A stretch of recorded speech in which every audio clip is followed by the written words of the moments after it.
দর্শক বন্ধুদেরকে স্বাগত জানাচ্ছি আমাদের আজকের অনুষ্ঠানে। দর্শক বন্ধুদের জন্য সর্বাধিক প্রিয় যে জ্যোতিষ অনুষ্ঠান তা নিয়ে আমরা চলে এসেছি। এই অ্যাস্ট্রোলজি প্রোগ্রাম থেকে অগণিত দর্শক যারা আছেন, নিজেদের প্রবলেমসগুলোর যে সলিউশন একজন অভিজ্ঞ ব্যক্তির কাছে গেলে সঠিক সময় পেতে পারেন, এটা এতদিনে বুঝে গেছেন এবং তার জন্য তারা কন্টিনিউয়াসলি কন্ট্যাক্টও করেন। এই কন্ট্যাক্টের যে দুটি পদ্ধতি এটাও আপনাদের জানা আছে। প্রথমত চেম্বারে আসতে পারেন, দ্বিতীয়ত অনলাইন গাইডলাইন নিতে পারেন। দুটোর ব্যবস্থাই রয়েছে, যেটা আপনার সুবিধা হবে আপনি সেইভাবে আপনি যোগাযোগ করতে পারেন। তো দর্শক বন্ধুরা, আজকে আমরা যদি আলোচনার দিকে এগোই, এই মুহূর্তে দাঁড়িয়ে সবার মুখে মুখে যে কথাগুলো বারবার ঘুরে ফিরে আসছে তার মধ্যে একটি গুরুত্বপূর্ণ বিষয়, সেটা হলো পরীক্ষা সামনে, রেজাল্ট ভালো করতে হবে। দিন রাত সন্তানদের পিছনে বাবা মা একেবারে যেভাবে পড়ে রয়েছেন, অবশ্যই চাইবেন যাতে ছেলেমেয়েরা ভালো রেজাল্ট করে, কিন্তু কোনো কোনো পরিস্থিতিতে দেখে এরকম ফিল হয় যে পরীক্ষাটা দেবে কে, আর মানে যেভাবে তারা নিজেদের উপর প্রেশারটা নিচ্ছেন এবং যেভাবে প্রেশারটা দিচ্ছেন, উদ্দেশ্য হয়তো এটাই যাতে ভালো রেজাল্ট করলে কেরিয়ার ভালো হবে, ভালো ভাবে জীবনে এস্টাবলিশ হবে, সব ভালো। কিন্তু এই সময়েও একদম পরীক্ষার কাছাকাছি মোমেন্টেও অনেকে অ্যাস্ট্রোলজিক্যাল গাইডলাইন নিচ্ছেন। নেওয়ার টাইমিংটা কখন, স্ট্রিম সিলেকশনের টাইমিংটা কখন, ভালো রেজাল্ট করছে বা ভালো রেজাল্ট যাতে করে তার জন্য সাবজেক্ট সিলেকশনের গল্প যেটা থাকছে, সেখানে আপনার সন্তান কি ঠিক সাবজেক্ট সিলেক্ট করতে পেরেছে বা আপনি কি তাকে ঠিকভাবে গাইড করতে পারছেন, এক্ষেত্রে অ্যাস্ট্রোলজারের ভূমিকাটা কতটা আছে। চলুন আজকে এই বিষয়ে দিয়ে আলোচনা আরম্ভ করছি। আমাদের সঙ্গে আছেন আন্তর্জাতিক খ্যাতিসম্পন্ন অ্যাস্ট্রোলজার, স্বনামধন্য সংখ্যাতত্ত্ববিদ, বিশিষ্ট বাস্তুবিদ এবং প্রত্যেকে আপনারা জানেন যে তিনি কে, তিনি শ্রী ভৃগু অনাদি। দাদাকে স্বাগত জানিয়ে আজকের অনুষ্ঠানে ঘুরছি। আপনাদের সঙ্গে আছি আমি সুপর্ণা। স্বাগত জানাচ্ছি আপনাকে দাদা। নমস্কার। উপস্থিত সকলকে আমার আন্তরিক প্রীতি, শুভেচ্ছা, ভালোবাসা, বড়দের শ্রদ্ধা ও নমস্কার জানিয়ে প্রত্যেক দিনের মধ্যে আজকেও চেষ্টা করব আপনাদের এবং আমাদের জীবনযাত্রার বিশেষ কোনো দিক নিয়ে। সুবর্ণ, অবশ্যই দাদা, এই যে পরীক্ষার মুখোমুখি সময়েও বহু গার্জিয়ানরা অ্যাস্ট্রোলজিক্যাল গাইডলাইন নিতে চাইছেন আপনার কাছে। অনেকে আছে যারা হয়তো নিজেরাই এতটা বেশি নার্ভাস হয়ে যাচ্ছেন যে সেইটা সন্তানদের উপরেও একটা চলে আসছে, ভালো চাইতে গিয়ে হয়তো তাদের উপরে প্রেশারটা ক্রিয়েট করে ফেলছে। এই জায়গাটাতে দাঁড়িয়ে আপনি যদি দর্শকদের একটু গাইড করেন যে সাবজেক্ট সিলেকশন থেকে শুরু করে কেরিয়ার গাইডেন্স থেকে শুরু করে কোন সময়টা ঠিক কারেক্ট টাইম যখন একজন অ্যাস্ট্রোলজারের কাছে তাদের যাওয়া উচিত। প্রথমত এইভাবে আমি বলবো, এই মুহূর্তে আর বেশি প্রেশার বাচ্চাদের না দেওয়া। যারা এই মুহূর্তে মাধ্যমিক, উচ্চ মাধ্যমিক, জয়েন্ট সব গায়ে গায়ে আছে, তো এই স্টুডেন্টদের জন্য আমার বহু অফার রেখেছি। এই মুহূর্তে ওদেরকে আর প্রেশার দিই না। যদি সত্যি করে 365 দিন কম বেশি পড়ে থাকে, এই কটা দিনে এমন কিছু ফারাক পড়বে না। কিন্তু এমন কোনো চাপ আমরা ওদেরকে দেব না যাতে ওরা আরও বেশি জানা জিনিসটা যাতে ভুল হয়ে যায়, এরকম কোনো যেন না হয়। দ্বিতীয় কথা হচ্ছে, কারণ অনেক মা বাবারা তা ফোন তো করে আমাকে, কিন্তু আরও ভালো রেজাল্ট হবে, আরও ভালো রেজাল্ট হবে। কেউ হয়তো মাধ্যমিক দিচ্ছে, কেউ হয়তো 8-এ পড়ে, কেউ হয়তো উচ্চ মাধ্যমিক দিচ্ছে। না, এ তো চলবে তো, যদি মাস্টারি করায় তো অত অবধি আপনাকেও তো খাটতে হবে। তো মাধ্যমিক বা 8 তো আপনার জীবনের শেষ নয়, এ তো আপনার জীবনের শুরু হলো।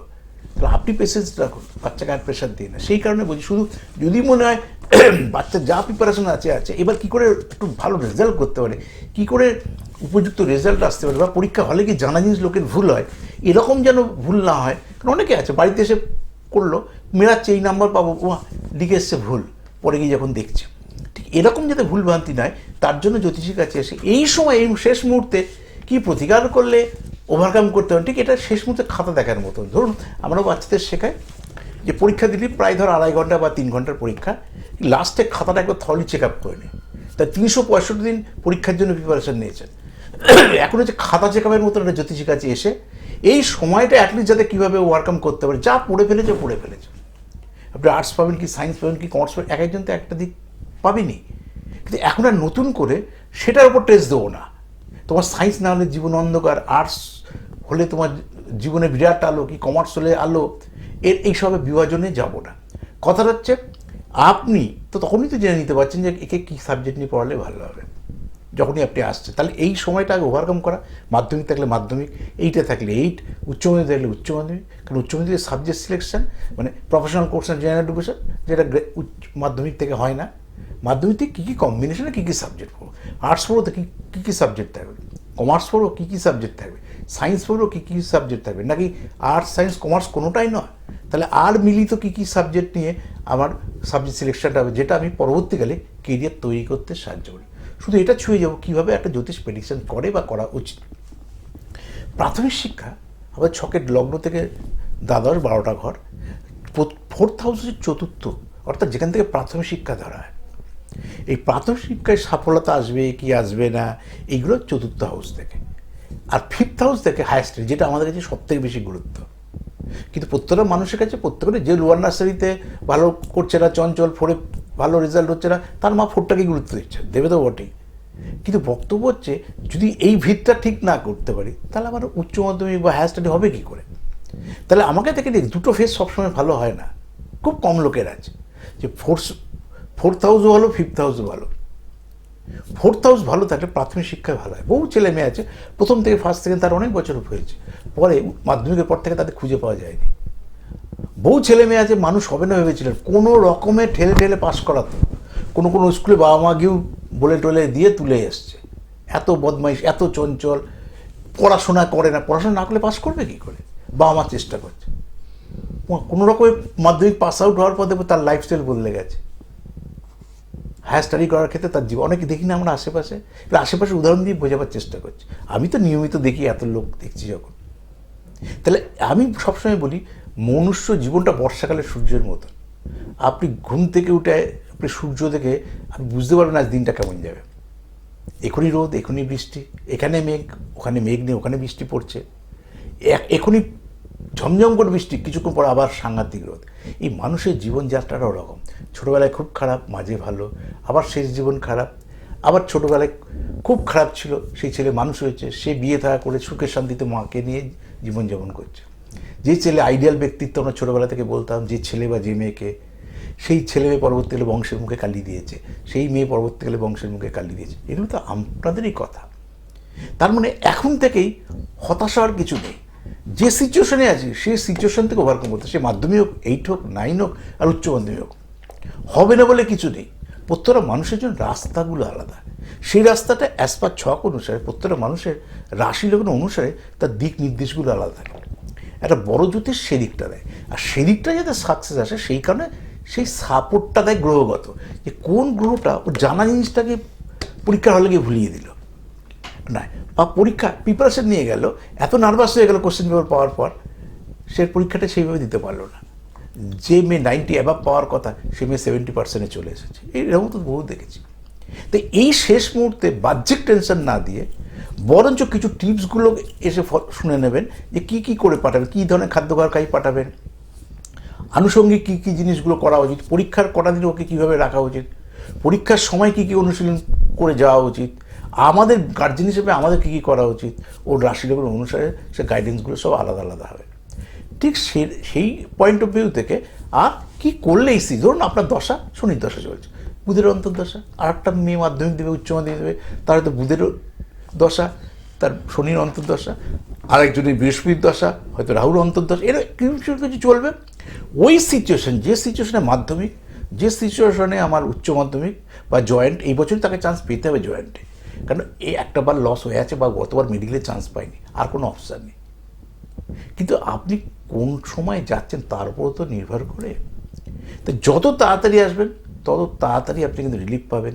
এখন এই মুহূর্তে ওভারকাম করার জন্য সাময়িক পরামর্শ দিলাম, ওর রাশি লগ্ন ছক নিয়ে আসুন, ওকে গুরুত্ব বেশি না দিয়ে ও শুধু পড়ছে, শুধু ফল রাখুন, আর কিচ্ছু ব্যাপার নয়। এখন সে খাতা চেক আপের মতন টাইম, 365 দিন যা পড়ে ফেলেছি, আর কয়েকটা দিন বাকি আছে 365 দিনের মধ্যে। এখন শুধু থলি ওকে ফলো রাখবো যে ও ঠিকভাবে স্টাডিটা করছে কিনা। কোনো মানসিকভাবে, কোনো শারীরিকভাবে, কোনোভাবেই আমরা কোনোভাবে প্রেশার দেবো না, কারণ বাচ্চাদের প্রেশার কিন্তু অনেক বেশি বাড়তে থাকে। তার সঙ্গে আমাদেরও রয়েছে, যেহেতু এডুকেশনটাকে ইনভেস্টমেন্ট ওরিয়েন্টেড হয়ে গেছে, বা আমার আর্থিক জোগাড় করতে হচ্ছে, বহু চাপ, যেটা আগেকার সময় ছিল না। সেই পয়েন্ট অফ ভিউ থেকে এসে শুধু সাকসেসটা এই মুহূর্তে দরকার। তারপর নয় আবার পাবো, মাধ্যমিকটা পাস আউট হলে ভাই 11 পাবো, 11 উচ্চ মাধ্যমিক 2 বছর পাবো, ওকে ঠিক একটা রাস্তা দেবো। কি উচ্চ মাধ্যমিক পাস আউট হচ্ছেন, ঠিক আছে, বা আপনি একটা জয়েন্ট দিচ্ছেন, বা আপনি একটা মেডিকেলের চেষ্টা করছেন, আপনি ফার্স্ট ইয়ারে ভর্তি করার অ্যাডভাইস দিলাম, পেলেন না, ইয়ারটা লস হবে না, তারও একটা গাইড করতে পারবো। কিন্তু মানুষ ইয়ার লস করে আসছে, ওই কারণে যত আগে আসবেন বেনিফিটটা আপনি ততটাই পাবেন। সুবর্ণা। দর্শকদের বলে দিই, কন্ট্যাক্ট করবেন যারা, কিভাবে কোথায় সুযোগ পেয়ে যাচ্ছেন কন্ট্যাক্ট করবার জন্য। আপনারা প্রত্যেক সপ্তাহের বুধবার পেয়ে যাচ্ছেন ফার্স্ট হাফ শেওড়াফুলি, সেকেন্ডে পেয়ে যাচ্ছেন সেকেন্ড হাফে রাসবিহারী। বৃহস্পতিবার রবিবার খড়দায় তার নিজস্ব চেম্বারে পাচ্ছেন সুযোগ। শুক্রবার পেয়ে যাচ্ছেন ফার্স্টের শিয়ালদা রামকৃষ্ণ জ্যোতিষ কার্যালয় শ্রদ্ধানন্দ পার্কের পাশে, সেকেন্ড হাফে পেয়ে যাচ্ছেন খড়দাতে।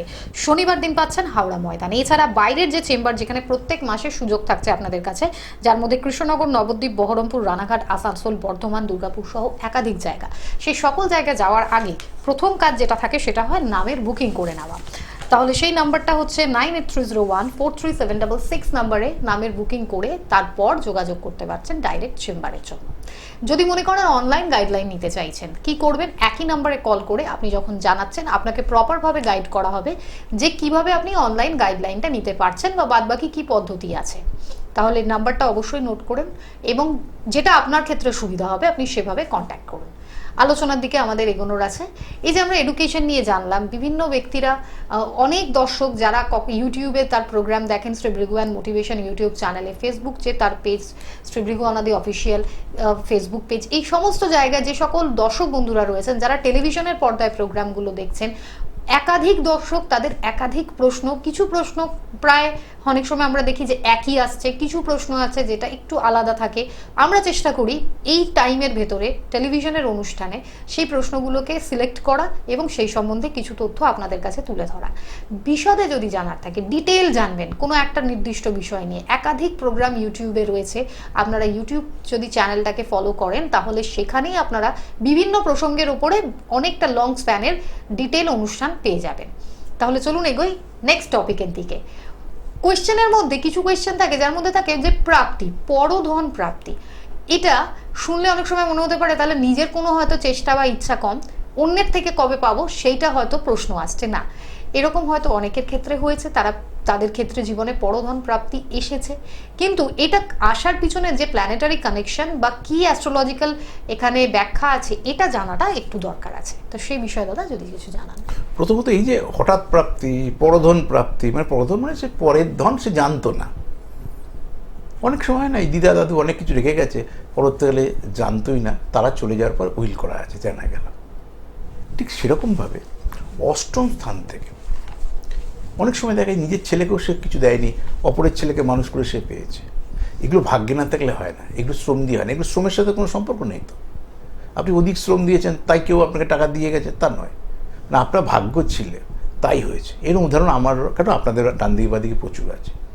তারা সব এক একজন বড় বড় স্কুল শিক্ষক, তার ওয়াইফও ভদ্রমহিলা বিয়েই করেনি। একটা উদাহরণ অনেকে আছে এরকম, তার মধ্যে একজন বিয়েই করেন। একটা ছেলেকে গ্রাম বাংলা থেকে 2 ভাইকে 2 বোন নিয়ে এসেছিল, এক বোন বিবাহিত, এক বোন অবিবাহিত। বিবাহিত মানে উনি অনেক সিনিয়র ছিল, ইনি তো এখনও বেঁচে আছে, অনেক বয়স, এখন 95 কি 98 বছর বয়স হলো। ছেলেকে মানুষ করে পড়াশোনা শেখালো, সে বড় স্কুল শিক্ষক, বিয়ে দিল, তিনিও স্কুল শিক্ষিকা, একসঙ্গে দুজন স্কুল করছে। ওই মা বলুন, দিদা বলুন, যেই বলে ডাকুন, ওনাকে এখনও করছে। এখনও স্টিল না 3 জন আছে একই পরিবারে, সুন্দর করে বাড়িঘর নিয়ে গুছিয়ে নিয়েছে। কী বলে হয় না?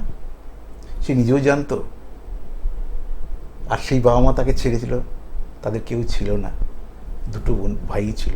শুনলাম পরে, শুনেছিলাম দাদাটা মারা গেছিলো লাস্ট যখন সেই শহরে গেছিলাম। তো যাই হোক, সে তো পরবর্তী যেটুকু ছিল। তা বহু মানুষ আছে নিজের ছেলে থাকা সত্ত্বেও তাকে দেয়নি, বহু আছে সে বিয়ে করেনি, ভাববেই করে, তারপর তার বাড়ি ঘর এভরিথিং অল সে পাবে। তাহলে তার ছকে অষ্টম, ওই জন্য বলা হয় অষ্টমটা খুব গুরুত্বপূর্ণ স্থান। যে অষ্টম যদি পজিটিভ থাকে, এই পরধন প্রাপ্তি, মামলা মোকদ্দমায় প্রাপ্তি, খেলার প্রাপ্তি, ফাটকা প্রাপ্তি, এই যে হঠাৎ যে জিনিসগুলো ঘটে সেই সব হচ্ছে অষ্টম স্থান থেকে। তার মানে হঠাৎ যদি দুর্ঘটনা ঘটে তার অষ্টম স্থান খারাপ আছে। মামলা মোকদ্দমায় জড়িয়ে যাওয়ার গিয়ে যদি আপনি কোনো ট্যাপে পড়েন, কোনো ভুল পথে পরিচালিত হন, কোনো মামলা মোকদ্দমা জড়ান, তার অষ্টম স্থান এফেক্ট আছে।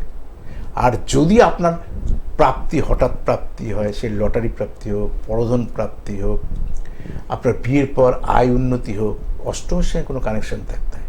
খেলায় জয় পরাজয়, একজন হারবে একজন জিতবে সবাই তো জানে, কিন্তু তবু তো আমরা সকলে নাম দিচ্ছি, সবাই জয়লাভ করার চেষ্টা করছি, কেউ জিতছে কেউ হারছে। মামলাতেও তাই, একজন জিতে একজন হারে। তাহলে এই প্রাপ্তিকারক গ্রহগুলো সব অষ্টম থেকে কাউন্ট হয়। বহু মানুষের বহু কিছু আছে, বহু অ্যাসেট আছে মানুষের, খাতা কলমের যে কয়েক কোটি টাকার মালিক কেস লড়তে পারছে না, এগুলো রিলিজ দিতে পারছে না, কেন আইনি জটিল প্রক্রিয়ায় রয়েছে। এরকম ক্লায়েন্ট 42 বছরের জীবন, কারণ আমার 3রা মার্চ এলে এই জ্যোতিষ জীবন 42 বছর পদার্পণ করবে আমার। তাহলে এত ধরনের মানুষ দেখেছি, আমি বলো কারোর কাছে টাকা চাইতে পারে না, প্রচুর অ্যাসেটের মালিক। তো আমরা তো বাহ্যিক আপেক্ষিকভাবে দেখি সমস্তটাই, কিন্তু উকিলকে পয়সা দিতে পারছে না। উকিল পয়সা দিতে উকিল কীভাবে কোর্টে উঠবে, কীভাবে ওনাদের জন্য ফাইট করবে? আর এইসব মামলা তো নিষ্পত্তি হতে চায় না। 14 বছর, 16 বছর, 18 বছর, কেউ কেউ এক জীবদ্দশায় বাড়িঘরের মামলা দেখেই যেতে পারেনি যে আদৌ কী হলো। অথচ টাকা চাইতেও পারছে, তুইও টাকা চাইছিস, মানে তাকে অন্য লোককে টাকা দিতে পারলে ভালো হয়, এরকম একটা ধ্যান ধারণা। সত্যি করে সবার তো অ্যাসেড আর লিকুইড টাকা এক জিনিস নয়, এটা বহু মানুষকে বোঝাবার চেষ্টা করেছি। আর অ্যাসেড রাতারাতি লিকুইডে আপনি চেঞ্জ করতে পারবেন না, অত সহজ ব্যাপার না। লিকুইড অ্যাসেড একটা তার গুরুত্ব, আর ওই সত্যি করে সম্পত্তির ওর একটা আলাদা গুরুত্ব। সেই সম্পত্তিটা যদি সত্যি করে পজিটিভ সম্পত্তি হয়, অর্থাৎ সম্পত্তি আপনারই, আপনার উদ্যোগের সূত্রে পেয়েছেন, কিন্তু সেগুলো নেগেটিভ ফল, সব অষ্টম এফেক্টে রয়েছে। তো অষ্টমের পজিটিভ দিকটা বোঝালাম, অষ্টমের নেগেটিভ দিকটা বোঝালাম। আপনি কোনটার শিকার রয়েছেন, ঘটনা থেকে শিক্ষা অর্জন করবেন যে না এই ঘটনা আমার জীবনে কিন্তু ঘটেছে, বা আমি এই সত্যি এই সব প্রক্রিয়ায় আমার সত্যি অনেক আছে, আমার পূর্বপুরুষ অনেক লেগে গেছে, কিন্তু আমি এগুলো কোনো আউটপুট পাচ্ছি না, স্টিল নাও পাইনি। তাহলে আদৌ পাবেন, কিন্তু কী করলে পাবেন তার গাইড আমি করব। নাকি সত্যি আপনার রয়েছে তাহলে আপনি পাবেন, নিজের কাজ তো নিজে করতে হবে। যেটা যে পরধন কেউ আমাকে টাকা দেবে, কালকে আমি লটারি পেতে পারি, কিন্তু তার মধ্যে আমি কাজ ছাড়বো না, কাজ তো আমাকে করতে হবে। যদি পেলাম ভালো, উপরি পাওনা জেনে গেলেন, যদি কিছুর মধ্যে হয় যে আমি উপরি পাওনা আমার কিছু আছে কি না, সেগুলো বললাম, গাইড করলাম। কিন্তু এগুলো সব হচ্ছে অষ্টম স্থান থেকে দেখায়। তা আপনার ছকটা যতক্ষণ বিচার না করবো, আপনার হাতটা যতক্ষণ না দেখবো, আপনার নামের সংখ্যাতত্ত্ব, পরিবারগত অবস্থান যতক্ষণ জানতে না পারবো, ততক্ষণ সেইভাবে গাইড করা যাবে না। আমাদের একটা বিষয় থাকে দাদা, বর্তমান সময়ে সবারই যারা নিজেদের বাড়িঘরদোর তৈরি করছেন, কিনছেন, বা হয়তো রেনোভেট করাচ্ছেন, অনেকের শখ থাকে যে ইন্টেরিয়ার ডেকোরেশন করাবো, এবং ইন্টেরিয়ার ডেকোরেশন করানোর পরে বাড়ির বিভিন্ন দিকে বিভিন্ন রকমের ছবি আমরা দেখেছি যে তারা লাগান, গেটের মুখে হোক বা ড্রয়িং রুমে হোক, বিভিন্ন জায়গায় বিভিন্ন রকমের ছবি লাগান। একটা জিজ্ঞাসা থাকে, যেহেতু আপনি বাস্তুর ব্যাপারে অনেক তথ্য দর্শকদের জানিয়েছেন, কি ধরনের ছবি সচরাচর বাড়িতে লাগালে সেখানে একটা এনার্জি, ভালো এনার্জি আমরা অনুভব করতে পারবো? কারণ মানুষ হুটপাট অনেক কিছুই কিনে ফেলে, অনেক কিছুই লাগিয়ে নেয়, তা সেই ব্যাপারে যদি একটু বলেন। তুমি তোর বাড়ির শুরুটাই জিজ্ঞেস করলে, প্রথম ঢোকাটাতে প্রথম দেখে নিতে বাস্তুর বাড়ির ঢোকা এন্ট্রেন্সটা ঠিক আছে কিনা। ঢোকাটা এটাকেও বলেছিলাম পূর্ব দক্ষিণ সবথেকে পজিটিভ, হয় পূর্ব দিকে মুখ করে ঢুকছি, ডান দিকে সমস্ত ঘর, আদারওয়াইজ দক্ষিণ দিকে মুখ করে ঢুকছি, পূর্ব দিকে ঘর। এই কানেকশানটা সবসময়, এই এল শেপটা সবসময় ভালো, সবসময় হয় না। আর সিঁড়িতে বা লিফট দিয়ে উঠে রাইট সাইডের ফ্ল্যাট, রাইট সাইডের ঘর সবসময় শুভ। এবার আপনার আছে কিনা দেখে নিন, কারণ যখন একটা ফ্ল্যাট বিক্রি করে, ফ্ল্যাট তো চারিদিকেই করে, প্রমোটার বলে বাস্তু করা আছে আমার।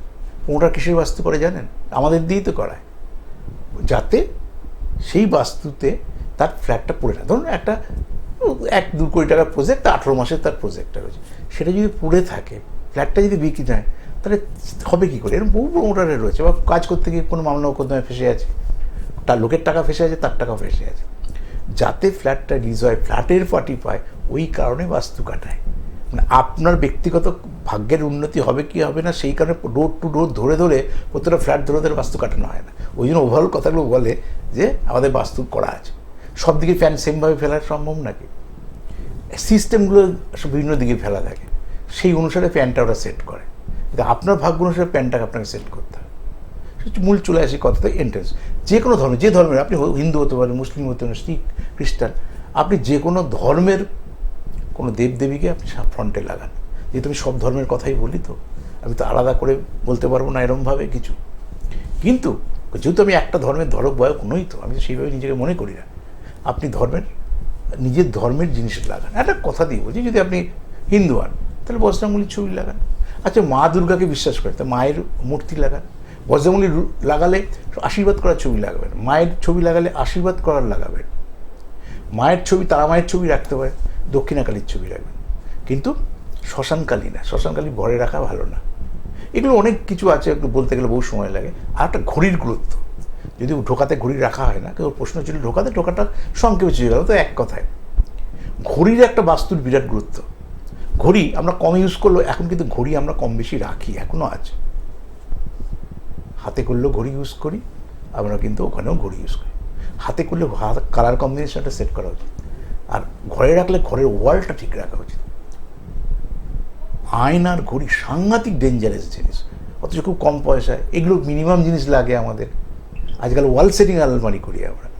ঠিক সেই অ্যাঙ্গেলে কোনো অবস্থাতেই দক্ষিণ দিকে যেন ঘড়ি না থাকে।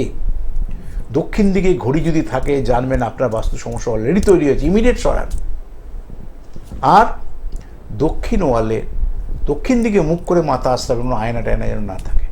এই দুটো কমন মানুষের ঘরে থাকবে, সে গরিব হোক, বড়লোক হোক, না বড়লোক হোক, ছোটো ওয়ান রুম ফ্ল্যাট হোক, যেটুকু থাকুক, এই দুটো জিনিসে কমন থাকবে। ঘড়িটাকে আগেই চেঞ্জ করুন আর আয়নাটাকে চেঞ্জ করুন।